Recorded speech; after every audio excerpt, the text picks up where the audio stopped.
చెప్పలేరు అటువంటి మాట.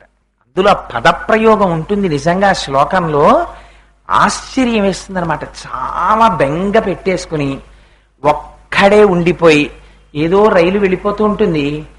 వెళ్ళిపోతున్న రైల్లోంచి పిల్లలు తెలియక రైల్లోంచి కిందకి దిగిపోయారు అనుకోండి. ఒకానొకప్పుడు ఈ సంఘటన నా జీవితంలోనే జరిగింది. గోదావరి ఎక్స్ప్రెస్ లో బయలుదేరి నేను, నా భార్య, నా కొడుకు, కూతురు వస్తున్నాం హైదరాబాద్ నుంచి కాకినాడ. అప్పట్లో పెద్దాపురంలో ఉండేవాడిని. సావర్లకోట దిగాలి. రాత్రి అందరం నిద్రపోతున్నాం. నిద్రపోతుంటే మా అమ్మాయి బెర్త్ మించి దిగిపోయి ఇంట్లో బాత్రూమ్కి వెళ్ళడం అలవాటు. చిన్న పిల్ల బాత్రూమ్కి వెళ్ళడం కోసం అని చెప్పి కాజీపేట రైల్వే స్టేషన్ లో గోదావరి ఎక్స్ప్రెస్ ఆగుండగా రైల్లోంచి కిందకి దిగిపోయింది. దిగిపోయి ఎక్కడో ప్లాట్ఫామ్ చివరికి వెళ్ళి అది ఏదో పాపం దానికి వచ్చినటువంటి అవసరాన్ని తీర్చుకునే పనిలో ఉంది. మంచి నిద్ర కళ్ళలో ఉంది. ఇంట్లోనే ఉన్నాను అనుకుంటోంది. ట్రైన్కి నాకెందుకో నిద్రలో గాఢ నిద్రలో బెర్త్ మీద ఉన్నవాణ్ణి ఏదో ప్రమాదం వస్తోంది లే అని ఎవరో వీపు మీద చరిచి లేపినట్టు అనిపించింది. గభాలన లేచి వెంటనే దృష్టి నా కూతురు లోయర్ బెర్త్ మీద లేదు అని గుర్తించాను. నా భార్యని లేపి అడిగాను, ఏదే అమ్మాయి ఏదని అడిగాను. నాకు తెలియదండి అంది. గబగబా వెళ్ళి ఆ బాత్రూములు తలుపు తీసి చూశాను. నా అదృష్టం లోపల బోల్ట్ చేసి ఉంటే అది లోపల ఉండిపోయింది అనుకుని ఉండేవాడిని. తలుపులు రెండూ తీసే ఉన్నాయి. అరే ఇక్కడ లేదు అంటే బయటకు వచ్చి చూస్తున్నాను, గ్రీన్ దీపం చూపించేస్తున్నాడు గార్డు. బండి బయలుదేరిపోవడానికి సిద్ధంగా ఉంది. మా పాప మంచి నిద్ర కళ్ళతో లేచి అక్కడెక్కడో ప్లాట్ఫామ్కి అక్కడ నిలబడి అలాగే నిలబడి ఇలా ఉంది కళ్ళు మూసుకుని. కంపార్ట్మెంట్ లోంచి దిగి పరిగెత్తుకుంటూ వెళ్ళి పిల్లని అక్కున చేర్చుకుని పరిగెత్తుకుంటూ వచ్చి బోగీలోకి ఎక్కాను. ట్రైన్ కదిలిపోయింది. ఒక్క క్షణంలో నా కూతురు నాకు దక్కేటట్టు నిద్రపోతున్న వాణ్ణి లేపి, ఉరే నువ్వు భవిష్యత్తులో కన్యాదానం చెయ్యాలరా, ఆదమరిచి నిద్రపోతున్నావని నా ఇంట పుట్టిన అమ్మవారిని మళ్ళీ నాకు తెచ్చిచ్చిన అమ్మ ఎవరు?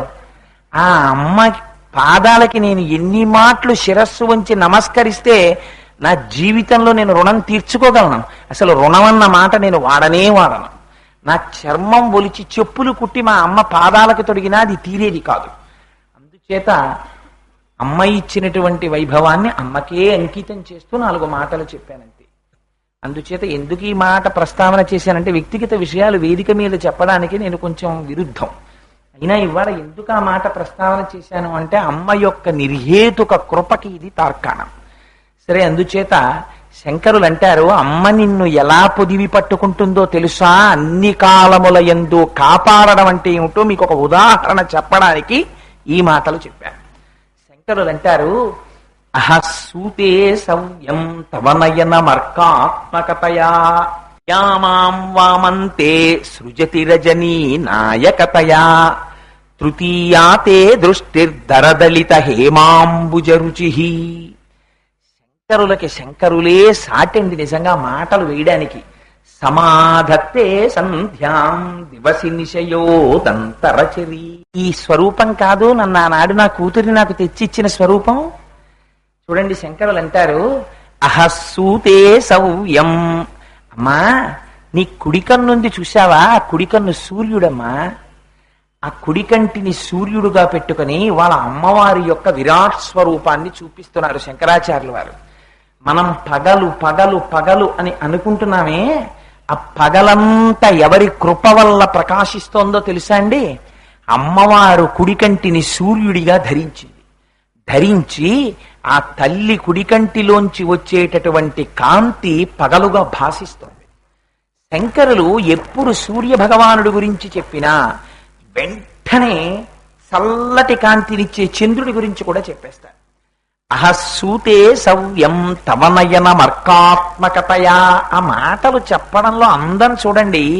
అర్కుడంటే సూర్యుడు. అమ్మ, నీ కుడికన్ను సూర్య భగవానుడై ఉందమ్మా. త్రియామాం వామంతే. ఎడమ కన్ను ఏమిటై ఉంది?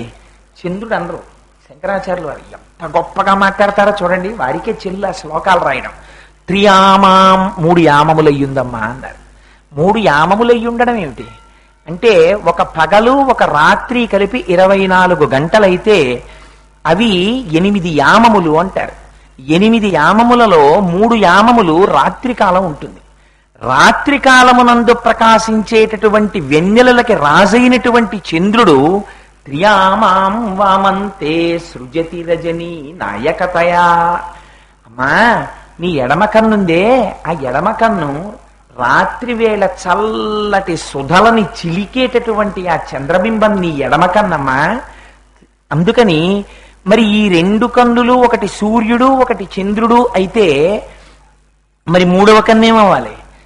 వెంటనే శంకరులు అంటారు, తృతీయాతే దృష్టిర్దరదలిత హేమాంబుజరుచి.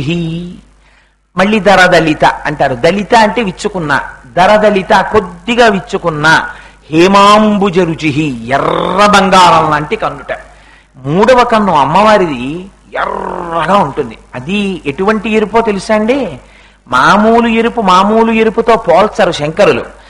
కాల్చినటువంటి బంగారం ధారగా పడుతుంటే, ఎర్ర బంగారం కింద పడుతుంటే ఎటువంటి కాంతి కొడుతుందో అటువంటి కాంతి. అసలు అమ్మవారే తామగ్నివర్ణాం తపసాజ్వలంతీం వైరోచనీం కర్మ ఫలేషు జుష్టాం. అమ్మవారే అటువంటి ఎరుపు. ఆ తల్లి కన్ను మరీ ఎరుపు. అటువంటి ఎరుపుతో కూడి ఉంటుందమ్మా నీ కన్ను. ఒక చోట శంకరాచార్యుల వారు అమ్మవారి మూడవ కన్ను గురించి, ఆ కన్నొక్కటే ఎందుకు ఎర్రగా ఉంటుందో, ఈ రెండు కళ్ళు ఎందుకు నల్లగా ఉంటాయో చాలా అందమైన మాట ఒకటి వాడారు. అమ్మ, ఈ కన్ను, నీ రెండు కన్నులు ఆకర్ణ విశాలమైన నేత్రములు. ఈ కళ్ళు ఇక్కడ వరకు ఉంటాయి అమ్మవారివి. అమ్మవారి చెవులేం చేస్తాయి? అవి కావ్యాలాప వినోదిని, మహాపండితులైనటువంటి వారు వచ్చి కూర్చుని తమ తమ కావ్యములను వినిపిస్తుంటే ఆ చెవులు వింటూ ఉంటాయి. ఆ చెవులు వింటుంటే ఆ కావ్యములలోంచి ఏముంటుంది? అమృతం ఉంటుంది. అమృతంతో నిండిపోయి ఉంటుంది. ఈ రెండు కన్నులు ఏం చేస్తాయిట?